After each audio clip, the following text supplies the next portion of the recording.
Welcome back to the deep dive.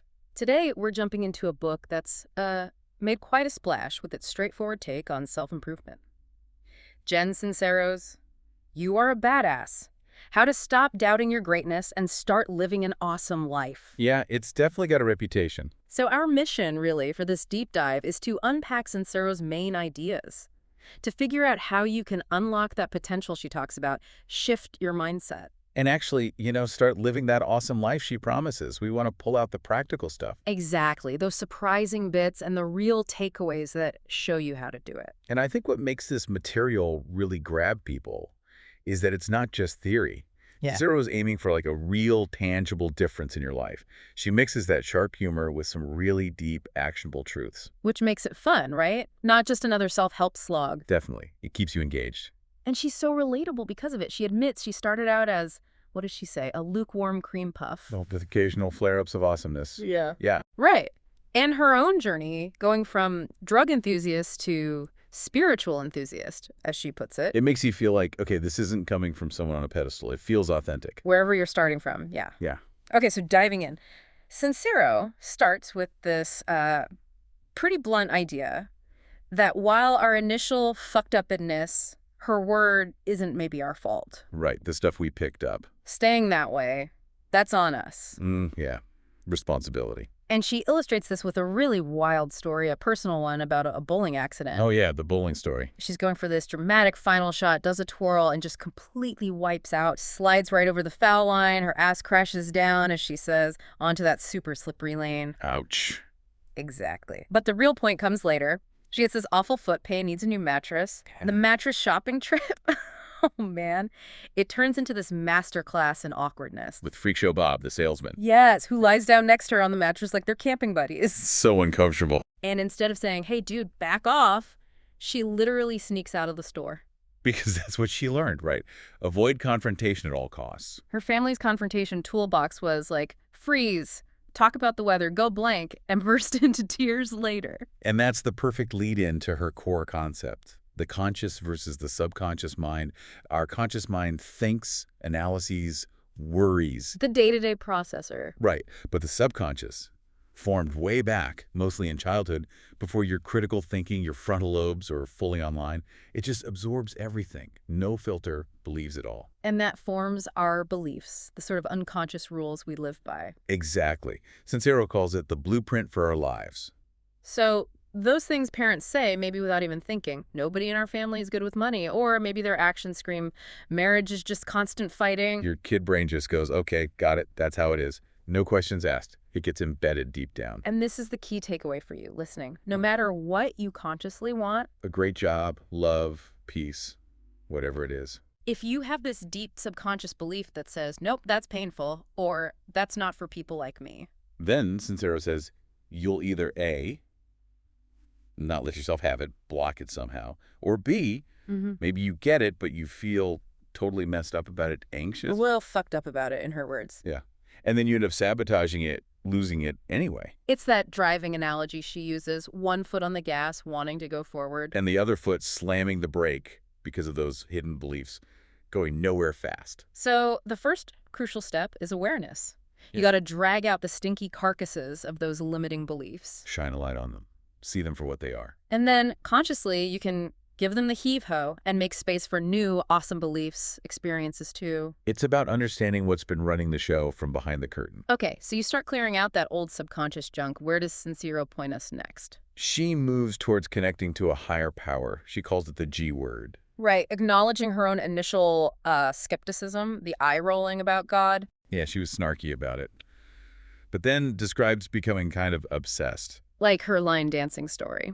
Going to the Albuquerque rodeo just to make fun of it. and ending up totally hooked, sneaking off every weekend to line dance her little achy, breaky hearts out. It's that same feeling and unexpected, undeniable connection she couldn't ignore. And she frames this higher power, God, universe, source energy, whatever term works for you, as absolutely foundational for change. Right. She even brings in Nikola Tesla. Oh yeah, what did Tesla say? If you want to find the secrets of the universe, think in terms of energy, frequency, and vibration. Ah, okay, so it ties into the law of attraction. Exactly. Vibration attracts like vibration. You vibrate at a certain frequency. What you want vibrates at a frequency. Yeah. And you got to get them in sync. And the core belief needed for that, according to Sincero, is you have to believe what you want is actually available. Right. Available to you regardless of your present circumstances. That's the key phrase. She uses that dream analogy about flying. Mm-hmm. You're having this amazing dream soaring around. Total blast. Until your conscious mind kicks in and goes, hang on, I can't fly. And bam, you crash down. That disbelief just pops the bubble, she says. Even in a dream. It shows how powerful our beliefs are in shaping reality. Which leads right into the importance of being present. Present as a pigeon, she calls it. Present as a pigeon. Okay. Yeah, and she quotes Lao Tzu. If you are depressed, you are living in the past. If you are anxious, you are living in the future. If you are at peace, you are living in the present. That's a classic. So true. And she has this great story from yoga class, trying to hold pigeon pose. Oh, I know that feeling. Her mind is just ping-tonging, right? Ow, I'm going to rip something. How do I get out? Then maybe a second of peace, then again. That's totally the battle, isn't it? Staying present versus freaking out. It really is. And Sincero says that by staying present, you tap into the magnificence available to you in the moment. She even suggests the universe sends us little wake-up calls sometimes. Like near-death experiences. Yeah, exactly. Like in movies where someone almost dies and suddenly everything clicks into place, all the petty stuff falls away. She mentions knowing someone who got sucked through a dam. Oh. And now sees it as this profound, life-changing event. Like the universe had to physically shake them awake. Wow. Okay. So how do we practice presence without needing a near-death experience? Well, she says look at the perfect teachers around us. Animals and little kids. Right. Her friend's dog freaking out with joy. Yeah, like she's been rescued from prison even if the friend was gone an hour. Yeah. Just pure present moment joy. Mm-hmm. Peeing all over the floor about it. And little kids just totally absorbed in what they're doing. Constantly creating a state of free-flowing, concentrated bliss. No past regrets, no future worries. Her point is, we should take more cues from them, the beasts and babies. That's a good point. And this idea connects back to opportunity, too. Sincero suggests the things we want might already exist. Like electricity before the light bulb. It was there. We just weren't aware of how to tap into it, how to manifest it. The challenge isn't creation, it's awareness. Becoming aware that it exists, or maybe that we can actually have it. Right. She tells that Hindu story. The woman meditating so intensely for Krishna. That she completely misses him when he walks right by her. Exactly. Lost in her head, missing the present opportunity. So bringing it all together, being present. It gets you out of your head, connects you to that source energy, raises your frequency. Which then attracts things of a similar frequency. If you want. It's already here, she says. Just waiting for you to basically, get out of your own way and let it in. Shut up, show up, and usher it in. I like that. Okay, so we're clearing beliefs, connecting to source, trying to be present. What's the next hurdle? The big one.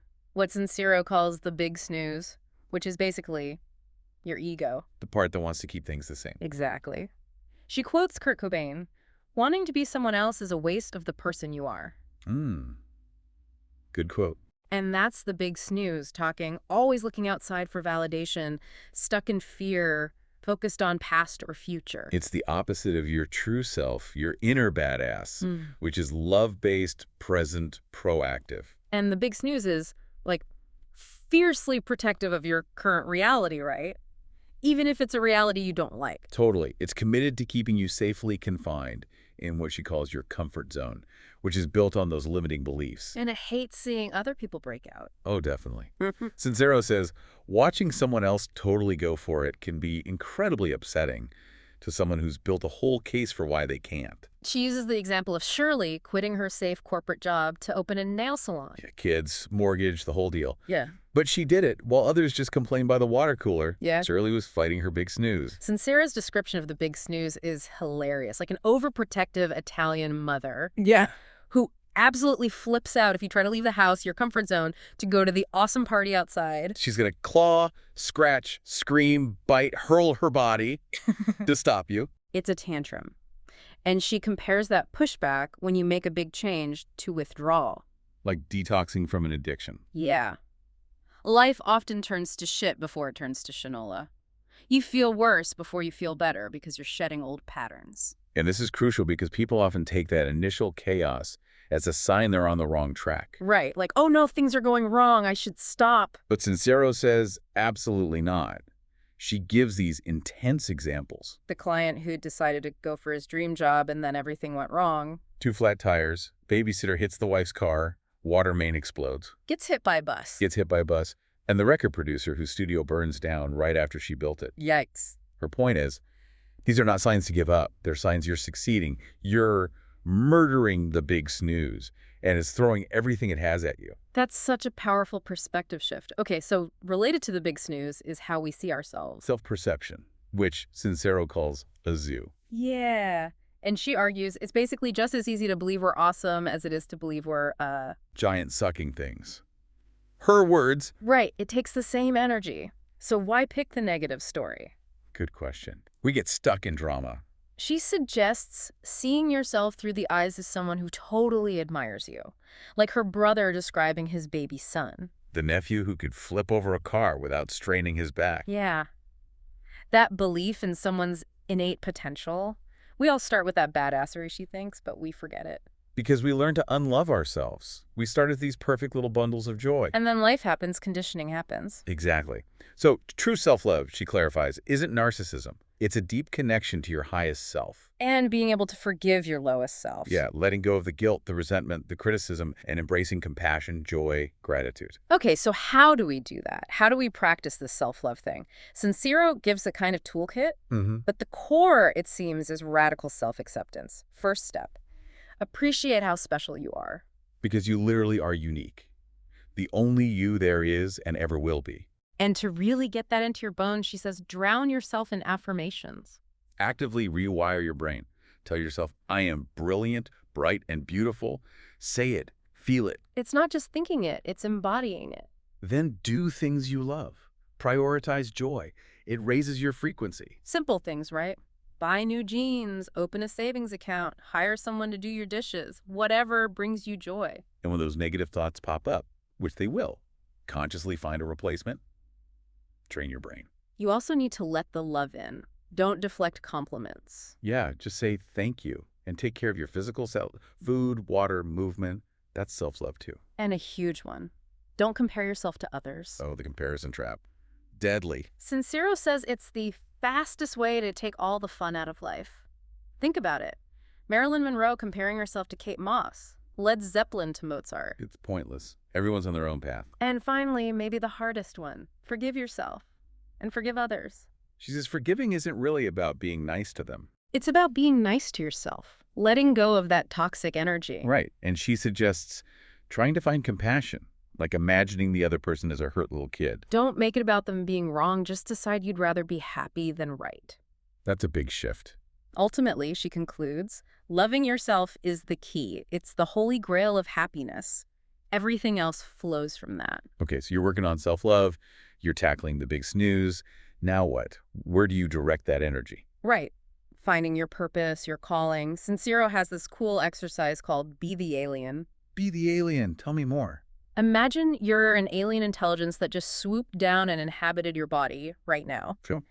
From that totally fresh perspective, what would you see this human being as obviously good at? What resources are just lying around unused? So it's about getting distance, seeing yourself objectively. Yeah, breaking out of your usual boring-ass ruts and seeing possibilities you normally overlook. That leads into another key Sincero point. Action over endless thinking. Most answers reveal themselves through doing, not thinking. Yes. Don't get stuck trying to figure out the perfect plan. Just take the first right step. Like her example of being a rock star who's also waiting tables. Right. Your calling is music, but you still show up fully for the waiting job. Good attitude, gratitude. Because every step matters, even the ones that seem like detours. It's all part of the journey. And she pushes back against the idea of one single thunderbolt calling. Yeah, the pressure to find the one thing. She suggests we might have several callings throughout our life. The key is to follow what feels good now. Follow your fantasies too. She says there are realities in an excuse-free world. So those things you secretly dream about, pay attention, explore them. Which ties into her advice to lead with your crutch. Okay, explain that one. It's about adopting a beginner's mind, that fearless, slightly clueless energy of youth. The idiotic yet awesome disregard for what-ifs. Exactly. She talks about her old punk band, Crotch. Great name. They didn't worry about, actually knowing how to play instruments well. Their motto was basically, I just want to see what I can get away with. yes, that attitude removes the pressure of perfection and just lets you do things boldly. Okay, but what about when you want to do things, but you just don't? Procrastination. Ah, yes, the beast. Sincero's mantra here is simple. Done is better than perfect. Get it out there. Don't wait for flawless. And she has practical tips. First, notice where you stop. Where do you get derailed? Facebook. Cleaning the fridge instead of writing. Yeah. Identify your go-to distractions, then build defenses. Turn off the internet, whatever it takes. Second tip. Make a bet with someone mean. Someone mean. Yeah, an accountability partner who shows no mercy and will genuinely call you out or make you face consequences if you flake. Ooh, tough love accountability. Okay. Then there's overwhelm, that feeling of too much to do. The drama of it all. Sincero quotes Mark Twain. I have lived a long life and had many troubles, most of which never happened. So much of our stress is manufactured in our heads. She argues time itself is partly a mental construct. If you have 6 months, it takes 6 months. If you have a week, It takes a week. You expand or contract to fit the time, her solution. chunking it down.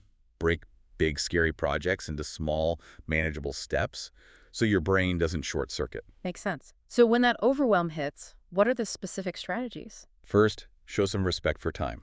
Stop being late, stop overcommitting. Treat time like the valuable resource it is. Okay. What else? Keep your friends close and your enemies closer, meaning know your distractions intimately so you can manage them. And don't be afraid to get some help. Right. Coaches, friends, organizers. Sometimes you're too close to the problem to see the solution. And her final, blunt advice on overwhelm. Delegate or die. Seriously, you can't do it all. Trying to will just burn you out. You need to let go of some tasks. Good advice.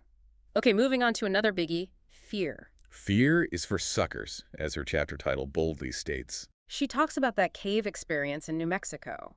Pitch black, terrifying. And realizing in that moment that fear was a choice. She could engage with the panic or choose something else. That choice aspect is key.